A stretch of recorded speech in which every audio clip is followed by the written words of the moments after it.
악인들의 꾀를 따르지 아니하며 죄인들의 길에 서지 아니하며 오만한 자들의 자리. 오늘 밤부터 이제 기독교인의 천국 윤리에 대하여 예수 그리스도께서 산상보훈으로 우리에게 말씀하신 그 말씀을 다시 우리가 되새김질해서 살펴보면서 오늘 우리의 신앙 속에 하나님께서 말씀하신 그 말씀이 무엇인가에 대하여 그 하나님의 말씀을 잘 새겨 넣음으로 우리가 하나님의 백성으로 거듭나는 새로운 은혜를 받는 시간이 되어지기를 바랍니다.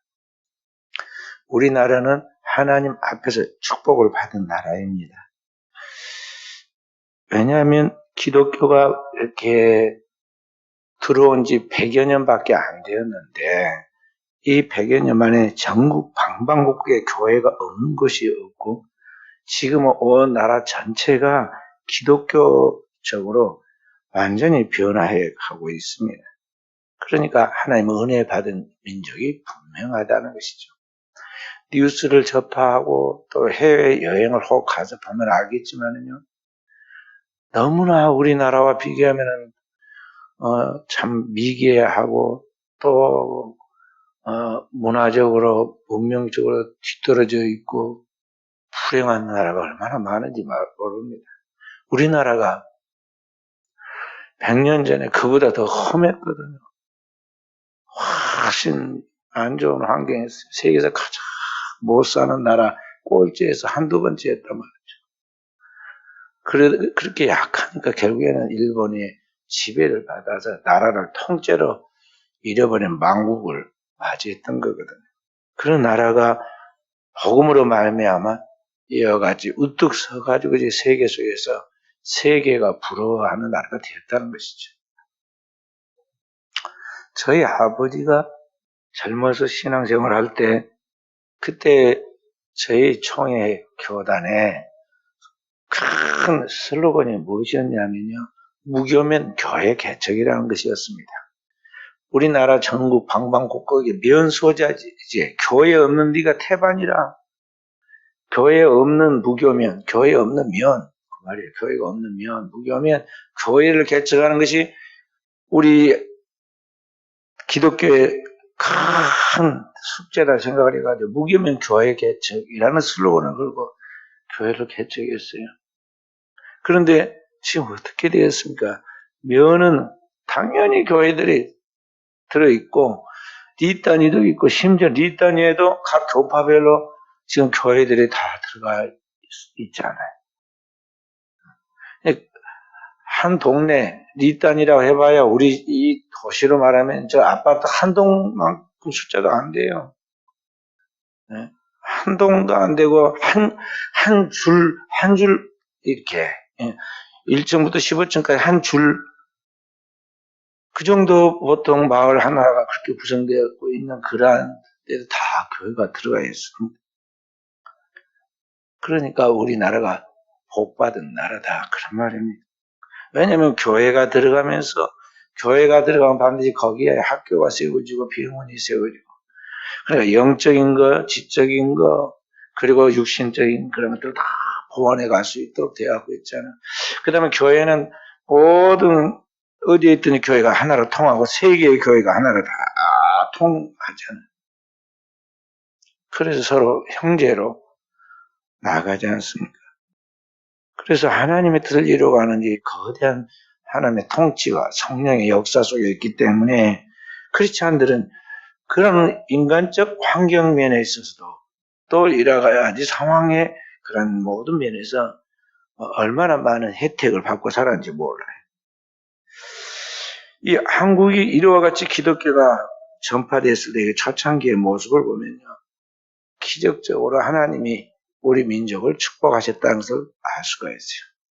기독교의 그 선교 역사를 보면 항상 먼저 선교사가 먼저 들어가서 그 지역을 선교해서 크리스찬이 나오고 크리스찬에게 세례를 주고 그렇게 하고 그 나라 말로 성경을 번역하고 그렇게 되거든요. 우리나라는 선교사가 들어오기 전에 이미 성경을 번역해 놓고 선교사 들어오기 전에 이미 밖에서부터 예수 믿고 세례 받아가지고 그 교인들이 이제 생겼고 또 우리 한국 사람들이 미리 개척해 놓은 교회가 있었어요.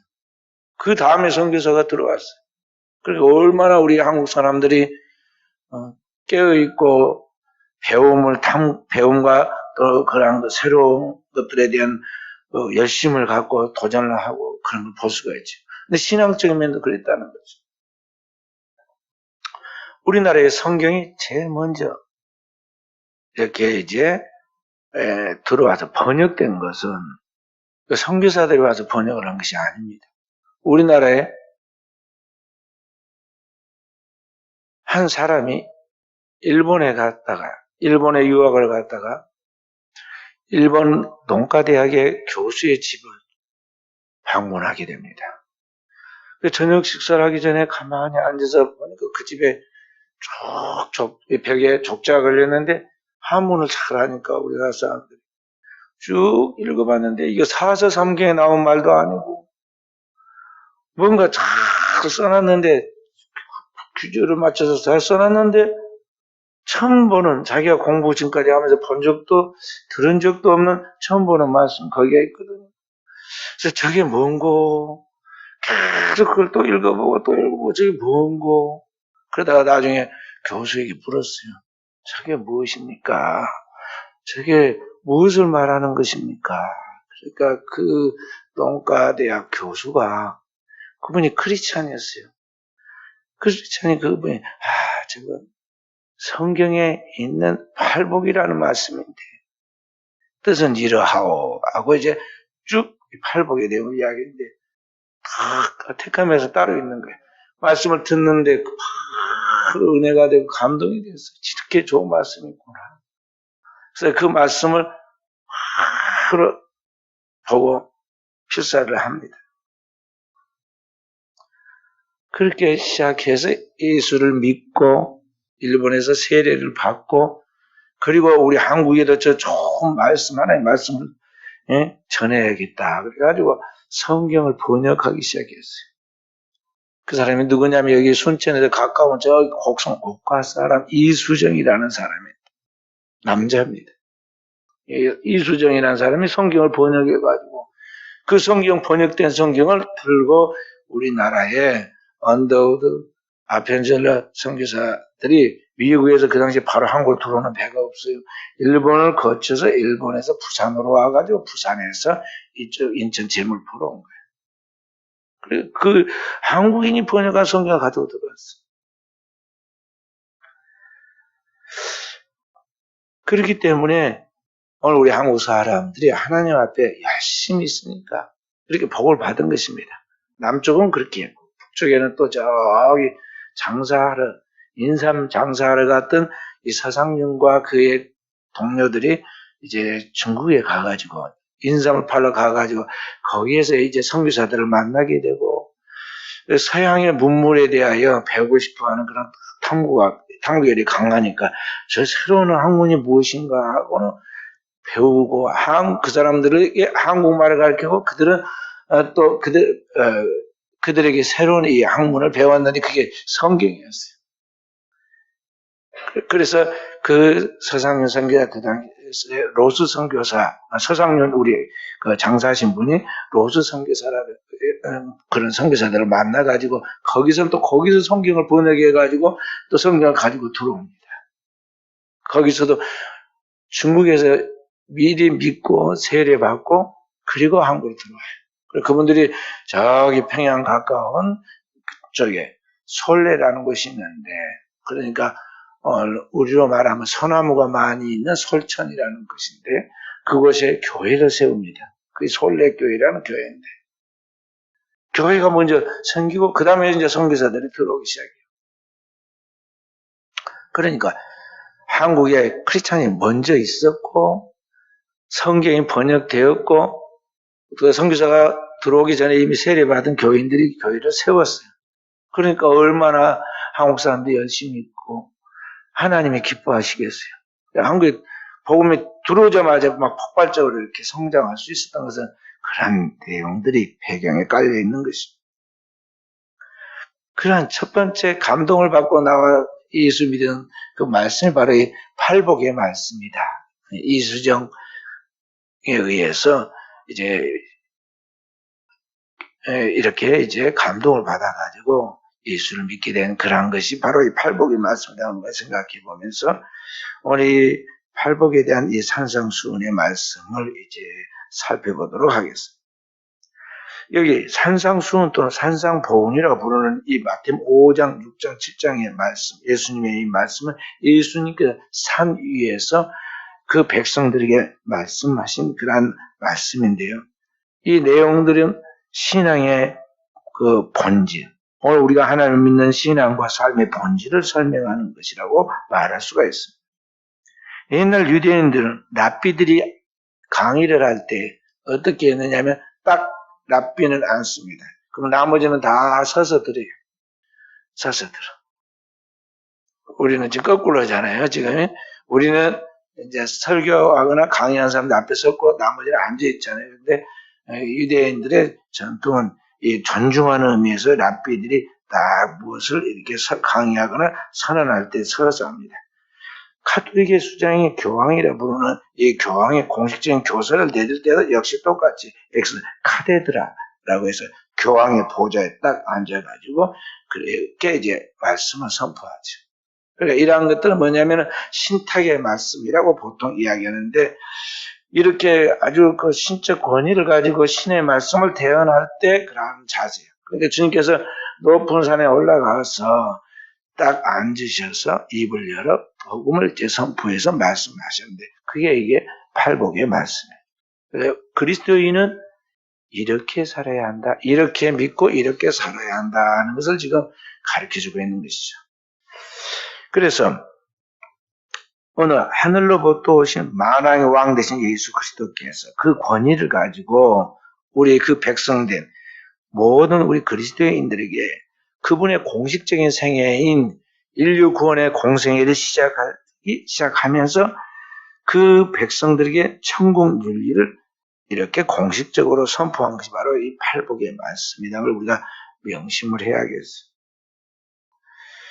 그래서 이 주님께서 말씀하신 천국의 윤리에 대한 이 말씀을 우리 그리스도인이 살아야 할 삶의 방법 가운데서 가장 중요한 핵심, 본질 중에 본질을 말씀하고 있다는 것을 이야기하면서 우리 성도들이 잘 기억해야겠다는 것입니다. 여기 오늘 주님께서 팔복을 이야기하면서 8번에 걸쳐서 여기 복이 있나니 하고 이야기를 하고 있어요. 여기 오늘 말씀에는 뭐라고 그랬습니까? 심령에 간 자는 복이 있나니 그랬죠. 여기 복이 있나니 그 당대의 헬라 말 마카리오스라고 그랬어요. 영어로 하면 blessed are 복이 있도다 그렇게 이야기를 하는데요. 이 마카리오스란 말, 여기 마카리오스는 이 말씀은 동사가 아니라 감탄문이에요. 감탄. 복이 있도다 감탄. 영어에는 이런 단어가 없으니까 제가 그대로 그냥 마카리오스라 써놨더니 매주 저를 도와서 주보를 교정하고 인쇄해준 우리 유 집사님이 문자를 보냈어요. 이게 맞느냐고. 마카리오스가 맞느냐고 그래. 그럴 거 아니에요. 모르니까. 헬라어라게 모르니까. 헬라어를 영어로 그냥 써놨으니까. 모르면 저렇게 물어야 돼. 아무 생각 없이 그렇게 하면 안 되고. 마카리오스라는 이 말이 바로 복이 있나니라는 이 감탄사. 8번이나 주님께서 복이 있나니 그랬어요. 이 마카리오스가 무슨 뜻이냐? 여기 사람들이 이게 무슨 뜻인가 이게 잘 모르면서도 그냥 넘어가잖아요. 제가 요사이 대통령 선거한다 하니까 대통령 선거만 하면 단골로 나온 사람 있잖아요. 어떤 분 한 분이 대통령 신고하는데 그 1년 만에 재산이 뭐 몇 배로 그냥 올라가지고 불어가지고 엄청나게 돈이 많아졌다는 거예요. 아니 1년 만에 어떻게 그렇게 많아질 수 있느냐? 이제 기자들이 보니까 뭐라고 그랬어요? 그거 사람들이 나한테 축복받으러 오면서 최하 100만 원씩 이렇게 돈을 내니까 그런다. 그 자랑스럽게 이야기했어요. 우리나라 사람들이 세계에서 가장 지적인 그리고 문명과 문화에 앞서간다는 우리 한국 사람들이 아직도 정신적 수준이라든지 이런 것은 조선시대를 넘어서 고려 삼국시대를 넘어가가지고 어디로 쫙 이상한 데로 가고 있잖아요.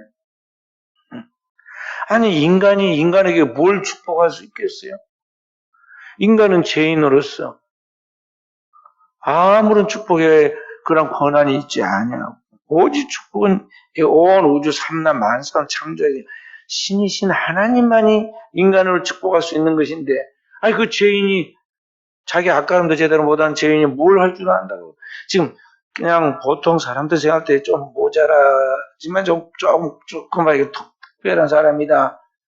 창피한지 모르고 막 계속 막 나서서 뭘 아는 조금 이상한 사람인데 그래도 하여간 뭔가 나름대로 한가닥을 하기는 하는가 보다. 이 정도로 사람들은 인식을 하고 있는데, 아니 그 사람이 진짜 막 갖다 돈을 내고 그 사람한테 뭔 축복을 받는다고 했다니. 그게 말이나 되는 하는 이야기냐는 거죠. 고대 사람들도요, 신탁을 할 때 신에게 뭐 신이 있어서 신에게 뭐 축복을 받는다고 고대 사람도 그렇게 생각을 했는데, 어떻게 사람이 사람에게 뭔 축복을 해준다고 그렇게 생각하고 사람에게 돈을 갖다가 내느냐 이런 말이죠. 그러니까 우리나라 사람들이 사기를 얼마나 많이 당한지 몰라. 그리고 허황된 미혹을 그렇게 많이 받는 거죠. 여기 복이 있나니 마카리오스라는 이 단어는 오직 신들에게만 속한 축복을 표현한 단어예요. 그러니까 오늘 여기 주님께서 약속한 복이 있나니 이 말씀은 뭐냐면 하나님의 축복을 말하는 것인데, 내가 이러이러하니 하나님의 그 축복에 참여한다, 그런 뜻이에요. 하나님의 축복, 그러니까 이 축복은 하나님께 속한 것이고 하나님의 그 거룩한 신들의 축복에 네가 참여한다는 것이죠. 성부, 성자, 성령 삼위일체 하나님의 그 축복에 참여한다. 다시 말해서 구체적으로 이야기하자면 오늘 우리의 축복은 바로 하나님이 보내신 그의 아들 예수 그리스도를 통하여 우리가 영생을 얻게 되었는데, 이 영원한 생명, 저의 아이오스인 영원한 생명에 우리가 그 주님을 믿고 그 주님을 믿는 믿음에 참여하면서 우리가 그 축복을 들어가게 되었다, 그런 말이에요. 그러니까 우리 그리스도인들이 받는 이 축복은 예수 그리스도의 피로 구속받아 하나님의 자녀가 된 우리에게 하나님께서 내린 하늘의 신령한 축복으로서 오늘 우리에게 축복을 주는데, 너희가 바로 그러한 축복의 주인공들이다. 하나님의 축복받은 주인공들이라는 것을 주님께서 지금 8번에 걸쳐서 우리에게 말씀해 주고 있다는 것이죠. 그러니까 이 축복은 미래에 언제 받을 것이다, 그런 이야기 아니에요. 오늘 현재 지금 하나님이 내게 약속하신 축복이라는 것이죠. 영원에 속한 하나님의 축복이 지금 너에게 와 있다는 것입니다. 그래서 그 하나님께서 하늘에 속한 완전한 축복을 현재 오늘을 살고 있는 너에게 내 삶 속에 지금 하나님 미리 맛보고 체험시키게 해준다는 그 말씀이에요. 그래서 구약 성경에도 보면 다윗이 똑같은 이런 표현을 썼습니다. 시편 1편에 보면 제가 아까 묵상 기도 시작하면서 암송했듯이, 복 있는 사람아, 악인의 길을 쫓지 아니하고 죄인의 길에 서지 아니하고 오만한 자의 자리에 앉지 아니하고 오직 여호와의 율법을 주야로 묵상하는 자다, 그러잖아요. 거기에 보면은 그 원문에 뭐라고 그러냐, 아슈레, 그렇게 나와요. 아슈레란 말은 뭐냐면 뭐뭐한 자의 복이여. 악인의 길에 들지 않고 죄인의 길에 서지 않고 오만한 자의 자리에 앉지 않는 자의 복이여, 복되며 저는 주야로 주의 말씀을 묵상하는 자로다. 그러니까 오늘 우리의 삶 속에 하나님의 축복에 참여하여 나아가는 그 백성들에게는 하나님께서 이와 같은 하나님의 축복을 내 삶에 현재 미리 맛보도록 역사했나, 그것이 얼마나 큰 축복이고 행복인가 하는 것을 지금 주님께서 가르쳐주고 있어요. 그래서 오늘 우리 그리스도인들은 이 축복을 항상 누리며 살아야겠어요. 코로나 시대에 사람들이 자꾸만 사는 것이 힘들어하고 우울해하고 보고 듣는 뉴스까지도 또는 그 사람들이 하는 언행까지도 너무나 행복하지 않는 그런 것들을 표현하고 있잖아요. 그런데 오늘 우리 그리스도인의 축복은 이런 외적인 환경과 무관한 축복이라는 걸 알아요. 지중해에 가면은 지중해 이스라엘 땅에서 지중해로 쭉 해서 로마로 간다 하면 거기 가면은 섬이 있습니다. 성에 구브로라고 나왔는데 여기 영어로 하면 키프로스 섬이에요. 키프로스. 이 지중해에 가는 거기에 딱 단독으로 있는 섬 하나가 있듯이 오늘 여기 우리의 축복이란 하나님께서 우리에게 주신 그 축복에는 그 하나님의 축복 그 자체 안에 완전한 행복이 들어있다는 것입니다. 그러니까 그리스도인의 축복은 외부의 환경에 어떤 물리적인, 물질적인, 환경적인 나아짐이 있어서 그것이 행복한 것이 아니라 그 자체 하나님을 믿고 있을 때 주어지는 하나님의 축복이고 행복이다 이 말이에요.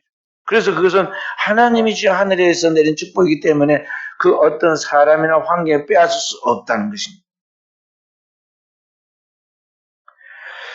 그래서 오늘 우리가 주님을 믿고 그를 따라가는 가운데 이 세상에 알지 못하는 진정한 하나님이 주시는 하늘의 기쁨과 행복이 있기 때문에 우리 성도들은 신앙생활을 그 축복을 누리면서 오늘을 살아야 돼. 그래야 우리의 삶을 무리를 걷듯이 초월적으로 살아갈 수 있거든요. 그렇지 않으면은 이 보이는 현상을 바라보고 나아가면요. 오늘은 햇볕이 나니까 좋은 것 같고 내일은 눈이 오고 비가 올 거니까 안 좋듯이 늘 인생이 굴곡진 인생을 살아가게 돼요. 오늘은 햇볕이고 내일은 비가 오는 거죠. 그렇게 인생을 힘들게 살아가서 되겠어요. 해가 떴을 때 해가 뜬 대로 행복한 것이 있고 비가 오면 비가 온 대로 좋은 점들이 있단 말이에요. 그렇게 인생을 달관하며 살아가야 하는데 그렇게 주어지는 모든 삶 속에 축복을 누릴 수 있는 것이 뭐냐? 하나님이 오늘 우리 믿는 자에게 주시는 그 진정한 축복을 우리가 알 때 우리는 이 환경을 초월해서 어떤 환경 속에도 그 하나님이 주신 평안과 기쁨과 행복을 누릴 수 있다는 것을 명심해야겠습니다. 여기 오늘 이 천국의 완전한 윤리를 지킴으로 복받게 하시는 이 주님의 그 축복에 대해서 마태복음 5장 6장 7절에서 이야기를 하는데 내용은 여러 가지를 이야기합니다. 이 산상보훈에서 살인에 대해서 십계명을 풀어서 감염에 대해서 또 맹세에 대해서 원수 갚음에 대해서 기도에 대해서 일상생활에 대해서 돈에 대해서 인간관계 문제에 대해서 쭉 주님께서 이야기를 다 하십니다. 그 주님께서 그런 말씀을 통해서 우리에게 너희는 이렇게 살아라. 그리고 그렇게 살지 않고 열매를 맺지 못한 나무는 찢게 불에 던지우리라. 그랬어요. 그리고 너희가 그 올바르게 사는 의가 서기관과 바리새인보다 낫지 못하면 결단코 천국에 들어가지 못하리라 그랬어요. 근데 우리가 생각할 때는요, 바리새인과 서기관들이 그때 못 산지 알지만은요, 철저하게 율법을 흠없이 지킨 사람들입니다. 근데 문제는 그것으로 자기 의로 천국을 들어갈 것을 생각하고 남을 비판하고 정죄했기 때문에 잘못이지. 아무리 인간이 깨끗해도 인간은 죄인이고 이 죄인으로 그 죄인의 그 의를 가지고는 결코 천국에 도달하지 못하는데 그것만을 의지하고 하나님께서 그리스도를 통해서 우리가 주신 하나님 거룩한 의를 거부했기 때문에 그게 문제지. 그 자체는 오늘 우리들과 상대적 비교를 해볼 때는 아주 우수한 사람들을 알 수가 있어. 주님은 우리에게 뭐라 말씀하셨느냐? 마태복음 5장 48절 산상보훈에 말씀하기를 그러므로 하늘에 계신 너희 아버지 온전하신 같이 너희도 온전하라 그랬어요. 그러니 우리가 어떻게 천국에 들어가겠습니까? 어떻게 주님의 계명을 완벽하게 지키려 천국에 들어가겠냐 이 말이죠. 너희 하늘 아버지의 온전한 같이 너희가 온전하라. 그런데 오늘 주님께서 불완전한 죄인들인 우리에게 죄 가운데 노출되어 날마다 죄를 짓고 살아가는 우리들에게 그래서 그 진리를 따라 비춰보면 그 진리를 따라 살지 못하는 사람 투성인데 어떻게 우리가 이 주님의 천국의 윤례를 완성해가지고 그 하나님의 축복을 누리며 살아갈 수 있겠느냐. 그래서 오늘 우리가 그 알아야 할 것은 여기에서 이제 주님의 말씀 이와 같이 살아야 한다고 그런 모든 말씀에 깊은 내용에 지금 여기에까지 다 설명하지 않았지만 우리가 알아야 할 것은 뭐가 있느냐면요. 그건 우리가 내 힘으로 지킬 수 있기 때문에 지켜라. 구약의 이스라엘 백성들이 지키려고 노력했던 걸 지켜라 그런 말씀이 아니에요. 인간은 절대 지킬 수가 없어. 그런데도 불구하고 주님이 절대 윤리를 요구하고 있다는 거죠. 뭐 어떻게 그렇게 할 수 있느냐. 우리가 잘 아는 대로 첫째는 우리가 예수 그리스도 안에 있을 때 이와 같은 주님의 말씀은 완전한 하나님의 윤리를 지켜갈 수 있다는 것입니다.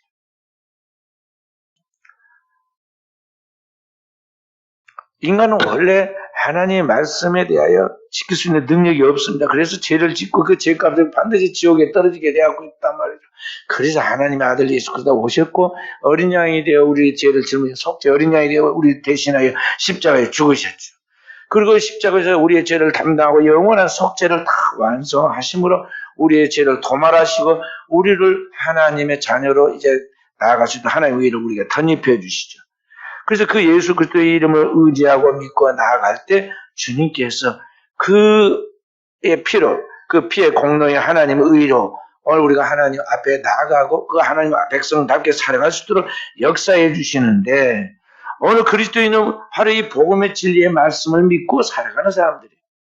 그리고 그 믿음으로 살아갈 때 하나님께서 그의 삶 속에 그리스도와 동행하여 그와 똑같은 삶을 살아갈 수 있도록 그분이 책임을 져주시고 역사하신다는 것이죠. 그것이 지금 안에 포함되어 있는 이야기예요. 지난 주일날 우리가 보았던 마태복음 15장 4절부터 7절에 쭉 보면 무슨 말씀 하시냐면 주가 너희가 내 안에 있고 너희가 내 안에 있고 내가 너희 안에 있도록 해야 한다. 가지가 포도나무에 굳게 붙어 있은 것이 너희가 내 안에 붙어 있어야 한다. 그래야 열매를 맺는다. 그렇지 않으면 열매를 맺지 못한다. 주님께서 말씀하시잖아요. 그러면서 너희가 내 안에 있고 내가 너희 안에 있다는 말은 내 말이 너희 안에 너희가 내 진리 안에 있다는 것이다. 지금 해석을 해주고 그렇게 했을 때 우리가 하나님의 풍성한 찾으시는 그 열매를 맺을 수 있다고 말씀하신 것 같이 오늘 우리가 우리 주님 앞에서 완전히 내가 없어지고 주님이 내 안에 들어와 사시는 그런 하나님과의 연합, 주님과의 동행, 주님과의 일치를 이루어가는 그런 삶을 통해서 살아갈 때 그때 오늘 우리는 주님이 마치 나를 업고 나를 가듯이 독수리가 그 새끼를 업어서 날아가듯이 오늘 우리의 삶의 모든 부분이 주님으로 말미암아 하나님의 그 영원한 나라에 가기까지 이 모든 그리스도인의 삶을 살아갈 수가 있다는 것이죠. 그러니까 주님과의 연합이 되지 않으면 이건 불가능한 이야기예요. 우리가 어떻게 이 완벽한 하나님의 진리를 지켜가겠어요? 안 되는 거예요. 그리고 우리는 늘 그리스도 안에 있으려고 해요. 그리스도 안에 있어야 한다. 그래서 사도 바울은 갈라디아서 2장 20절에 내 정과 욕심을 십자가에 못 박아버리고 그리스도가 내 안에 내가 그리스도 안에 그 믿는 믿음으로 살아가고 있다고 그 갈라디아서 2장 20절에 그러지 않아요? 내가 그리스도와 함께 십자가에 못 박혔나니 그런 적이 이제는 내가 산 것 아니요 내 안에 그리스도가 사신 것이다. 그 말이 바로 그런 이야기입니다. 그리스도와 함께 연합하는 거예요. 세례의 의미는 바로 그리스도와 연합되어 하나가 되었다는 것입니다. 그리고 우리가 기도할 때 예수의 이름으로 기도한다는 것은 뭐냐면 내가 내 원하는 내 욕심을 내가 세상 사람들 불신자들처럼 염원하고 내 뜻이 이루어지기를 바라는 것이 아니라 주님의 뜻이 이루어지는데 그 안에서 주님의 뜻 안에서 나도 포함돼 가지고 주님의 뜻을 이루어가는 자가 되게 해달라고 기도하는 거예요. 그것이 오늘 진정으로 주님과 연합하여 하나가 되는 의미입니다. 그래서 오늘 우리는 그런 삶이 우리 안에서 사라져야 그것이 그리스도인의 축복이라는 것입니다. 또 한 가지는 오늘 우리 그리스도 인들이 이런 완벽한 천국의 윤리를 지킬 수 있는 것은 내가 아니라 하나님께서 그리스도 예수를 믿는 자에게 부어주는 그의 보혜사 성령 안에 있을 때 이와 같은 완전한 계명이 지켜진다는 것입니다. 하나님께서 보내주신 그의 하나님의 아들 예수 그리스도와 함께 오늘 하나님은 우리에게 은사를 주셨는데 바로 그 하나님 보내신 그 은사가 바로 보혜사 성령이시죠.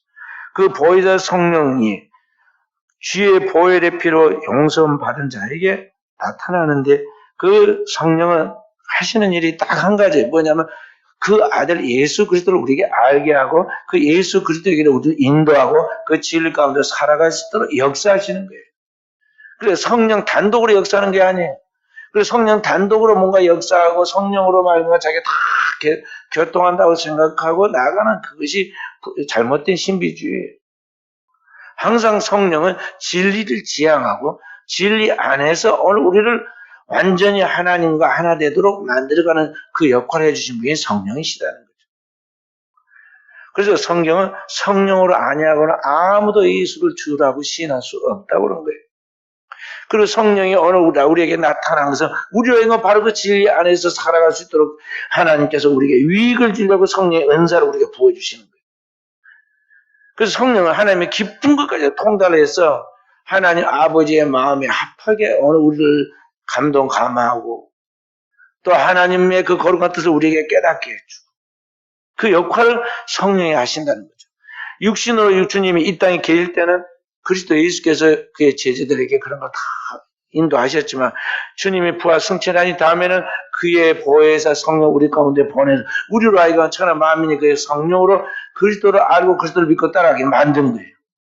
그러니까 그리스도와 동시대 같은 공간에 살지 않았던 사도 바울이 그리스도 예수를 따라다니는 제자들보다 더 정확하게 주님을 알고 진리를 알고 그 소개하고 나가 전도할 수 있었던 것은 무엇이냐면은 그에게 하나님의 성령께서 역사하셨기 때문에 성령으로 예수를 알게 되었고 그 복음을 깨닫고 그대로 전할 수 있었던 거예요. 그래서 진정한 그리스도인은 바로 이 성령으로 물과 성령으로 거듭나는 역사를 통해서 성령이 사람이 될 때만이 그리스도를 잘 알게 되고 믿게 되고 그 뜻을 따라갈 수 있다는 것이죠. 그래서 성령을 한마디로 말하는 진리의 성령이라고 해요.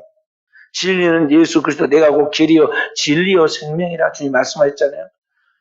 진리를 알지니 너희를 진리가 너희를 자유케 하라고 주님 말씀 바로 그 진리가 예수 그리스도이신데 바로 그 진리를 잘 알도록 만들어진 하나님의 영이 뭐냐면 성령이시다. 그래서 진리의 성령이 너희 가운데 오시면 그가 너희를 진리 가운데로 예수 그리스도에게로 인도하게 하고 또 그를 알게 한다고 요한복음 15장 26절에 말씀한 거예요.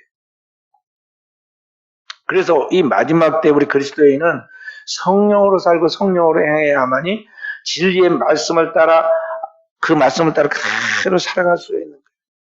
그렇지 않으면 절대 우리가 하나님의 말씀은 도덕과 윤리와 그걸로 안 되는 거야. 안 되는 그러니까 늘 마음에 죄책감만 남고 괴로움만 쌓이는 거예요. 그러니까 성령에 사로잡히면 사람이 할 수 없는 것을 하게 되죠. 원수를 내 몸처럼 사랑하신 주의 말씀이 그냥 듣기 좋은 말이 아니라 실제로 되어지는 거예요. 구약에 이미 그런 하나님의 성령에 사로잡힌 체험을 했던 다윗이 자기를 죽이려고 쫓아다니는 그 원수를 향하여 사울을 향하여 오늘 놔버리면 풀어주어버리면 자기가 언제 붙잡혀 죽을지 모르는 그런 위험한 상황임에도 불구하고 그래 두 번이나 풀어서 용서해 주잖아요. 살려보내줍니다. 왜 그랬겠어요? 하나님의 성령께서 그 안에서 진정한 하나님의 백성의 삶에 축복이 뭔가를 그가 깨달았기 때문에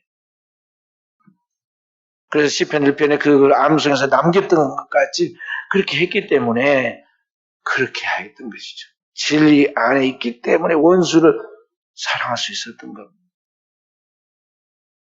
우리 여기 여수의 손양호 목사님 자기 두 아들을 죽인 그 원수를 자기 집에 양자로 삼아가지고 같이 매일 밥을 먹는 게 이거 불가능한 이야기인데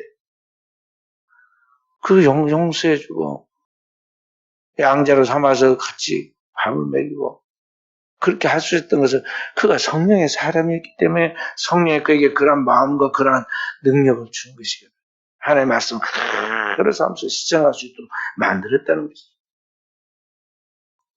그래서 오늘 우리는 이 마지막 시대 주님의 이름을 부르는 하나님의 백성들로 이와 같이 진리의 성령으로 승리할 수 있도록 우리 하나님 앞에 깨어있어 기도해야겠고 성령의 충만한 가운데서 그렇게 살아감으로 주께서 오늘 우리에게 말씀하시는 하늘의 신령한 마카리오스라는 바로 이 진정한 축복을 우리가 누리는 깨어있는 종들이 되어야겠습니다. 작년 11월 6일자 뉴스에 보니까요. 아침 7시에 고양시 경기도 그 고양시 일산에서 승용차 하나가 접촉사고가 났는데 사고를 낸 가해자는 젊은 부인, 27살 먹은 부인이었고 피해자는 중년 부인, 57살 먹은 중년 부인, 30살 차이가 났죠.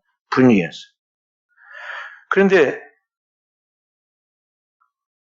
피해자가 와서 내려가서 아이고 미안하다고 그렇게 사고를 한 게 아니라 가해자가 피해자 차량으로 다가갑니다. 사고를 낸 차가 제가 이제 받쳐져 갖고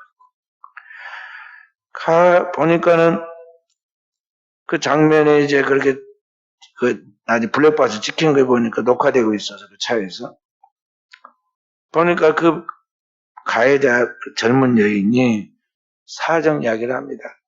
자기 아이가 밤새 열이 나서 이 아이를 데리고 급히 지금 병원을 가느라 실수해가지고 자기가 잘 정확히 못 봐가지고 이렇게 사고가 난 거라고 그 사정을 이야기해 줍니다. 울면서 사과를 해요. 정신이 없었던 거죠. 그래서 사과를 하니까 이 중년 부인, 이 피해자가 갑자기 손을 벌리더니 가해자를 꼭 엄마가 딸을 안아주듯이 안아주고 등을 토닥토닥 떠들어주고 울고 있는 그 얼굴을 감싸줍니다. 그리고 내 걱정 말고 빨리 아이 데리고 병원에 가라고 했습니다. 그리고 내용을 뒤에서 사고 나서 지금 받치고 있는 차에 있는 피해자 차량에 남편이 여기 옆에 탔었는데 그분이 지금 녹화된 것을 지금 차에 붙어 있는 그 녹화된 것을 그걸 통신망에 올려놨어요. 그래서 뉴스에 나와요. 포털 뉴스에 나왔는데. 그래서 사람들이 한동안 그 뉴스를 반복해서 보여줬습니다. 세상은 아직도 살만한 따뜻한 세상이다. 그런 것을 인식시킨 것이죠. 사람들이 그렇게 그걸 보면서 마음에 세상에 악인들만 있는 것이 아니구나. 그렇게 느끼게 만든 것이죠. 요사이 같은 보통 사람들 어떠합니까? 사고가 났다 그러면 일단 고함부터 지르고 뒷목부터 잡고 보험 차량 경찰에 신고하고 뭐 어떻게 하고 그러지 않아요? 그런데 그러지 않았다는 거죠. 복 있는 사람은 이런 악인의 꾀를 쫓지 않고 죄인의 길에 서지 않고 오만한 자의 자리에 앉지 않는다는 것 같이 그렇게 나가는 사람. 이게 복 있는 사람이 진정으로 하나님의 축복을 받은 사람은 그런 땅에 있는 것에 대해서 여유가 생기는 거죠. 그리고 하나님의 눈으로 하나님의 마음으로 사람을 사랑하고 그 사람들을 대할 수 있는 그런 마음이 흘러나오는 것이죠. 저도 작년 가을에 노예가 있었는데 그때 노예가 덜 끝났는데 제가 나왔어요. 그때 사모님이 입원해 있고 우리 집사님이 보고 있었는데 빨리 나와가지고 가려고 그 생각만 하느라고 앞에 신호가 이렇게 받쳐져 있으니까 앞에 차가 있는가를 보고 조심을 해야 할 건데요. 그냥 무조건 차를 몰고 딴 생각을 하고 하니까요. 앞에 차가 빨리 안 가고 있는데 내가 브레이크를 자동으로 밟은 것 같은데 하여간 꽁 소리가 난 거예요. 앞에 차를 들이받았어요. 그래서 참 그렇게 돼서 내가 이제 차가 멈춰갖고 있었잖아요. 그래서 미안하다고 그러니까 그분은 바쁘셨는가 봅니다. 이야기를 점잖게. 제가 조금 딴 생각을 하다가 그렇게 됐습니다. 신호 끝나고 이제 우리 밖에 가서 저쪽에 가서 차를 받쳐놓고 내려서 이제 정식으로 봅니다. 특별히 이상은 없거든요. 그래도 그 밭궁 소리가 났으니까 보통 사람들은 그냥 보내겠습니까? 근데 그러면 우리 또 다시 한번 나르고 한번 자세히 보십시오. 그러니까는 이상이 없거든요. 그래서 제가 명함 주고 그래서 이상이 있으면 연락을 주십시오. 알았습니다. 연락 안 하더라고요. 우리 사람들이 살아가면서 이 땅에서 정말 오늘 주님이 말씀하신 산상복음처럼 마음을 다 비우고 또 진정으로 우리 자신을 돌아보면서 하나님 앞에서 애통할 줄 알고 온유한 마음 또 의에 줄인 마음으로 긍휼히 여기는 마음으로 청결한 마음으로 화평한 마음으로 그렇게 천국을 소유하는 그리스도인의 삶을 살아가야 하는데 우리가 그 크리스천으로서 그 중요한 핵심을 놓치고 말이죠. 세상 사람들이 살아가는 삶에 자기도 모르게 그 몸에 배어가지고 동조를 하다가 보니까 가장 중요한 축복을 놓치는 거죠. 하늘에서 오는 하나님이 주시는 신령한 축복을 놓쳐서 우리 인생이 살기가 힘들어지고 각박해진다는 것이죠. 그래서 오늘 우리가 세상을 살아가면서 우리가 힘이 들고 또 교회 생활을 하는 가운데도 여러 다른 원치 않은 시험들이 오고 낙심이 될 때도 있지만 그때마다 세상 사람들이 하는 방식을 쫓아나가서 말고 내 자신의 일생활의 그런 습관들을 쫓아서 그렇게 행동하지 말고 오늘 우리는 항상 내 생명을 죄와 사망 끝에 구속해서 하나님 백성 삼아주신 그 예수 그리스도만 바라보고 그분이 어떻게 말씀하시고 어떻게 우리에게 역사하시는가에 대한 그 하나님 말씀을 붙들고 나아갈 때 결과는 하나님이 책임을 져주시고 축복하신다는 것입니다. 계산적인 방법이 아니라 하나님이 내리신 하나님의 방식을 따라 하나님이 위로부터 축복을 하신다는 것이죠. 하나님은 무에서 유를 창조하신 하나님, 죽은 자를 살려내시는 하나님이세요. 그 전능하신 하나님이 나의 배후에 딱 계시고 나를 주관해서 딱 붙잡으시고 품으시고 그리고 나의 애를 권능의 손으로 딱 붙들고 있기 때문에 그분이 내 삶에 모든 책임진다는 걸 알고 그분에게 깊은 신뢰와 의지를 해야 돼요. 그게 기도예요. 이게 기도를 깊이 하면 그게 옵니다. 그 믿음이 딱 와요. 그리고 그런 확신, 그 진리에 대한 절대 신뢰의 믿음, 그 안에서의 평안, 자유함이 딱 있으니까요. 어떤 세상의 풍파가 오고 유혹이 오고 어떤 그런 제약의 돌멩이가 나를 내리쳐도 거기에 의해서 우리가 좌우로 흔들리거나 요동을 하거나 그것 때문에 내 달려가는 신앙의 다름질이 중단하지 않는다. 그런 경지에서 해야 돼. 그렇지 않고 그리스도인이 이게 중심이 분명하게 말씀하는데 믿음이 없으면요 귀가 얇아가지고 금방 세상만 듣고 그런 거예요. 진리 안에 있어야 돼. 진리가 너희를 자유케 하려는 말씀처럼 정말 진리 안에서 자유함을 누리자는 거죠. 그 평안이 있을 때 우리에게 병 걸릴 이유가 없어. 스트레스 받을 이유가 없거든요. 왜냐하면 주님이 나의 모든 걸 책임을 져주시니까. 성경에 뭐라고 시편에 말하냐면 어린아이가 어머니의 품에 젖을 먹고 평안히 잠들이는 것 같이 하나님을 신뢰하는 너희가 그렇게 해야 한다고 시편에 그렇게 말하고 있어요. 아이들 보세요. 딱 음악 보면서 젖 먹고 잠든 그 편안한 모습 보면 세상에 근심 염려 아무것도 없이 지금 세상은 막 요란하고 그 난리인데도 불구하고 편안하게 자잖아요. 우리 그리스도인이 주 안에 확실하게 그런 하나님을 의지하는 믿음으로 서 있게 되면 이런 평안이 주어지는 거예요.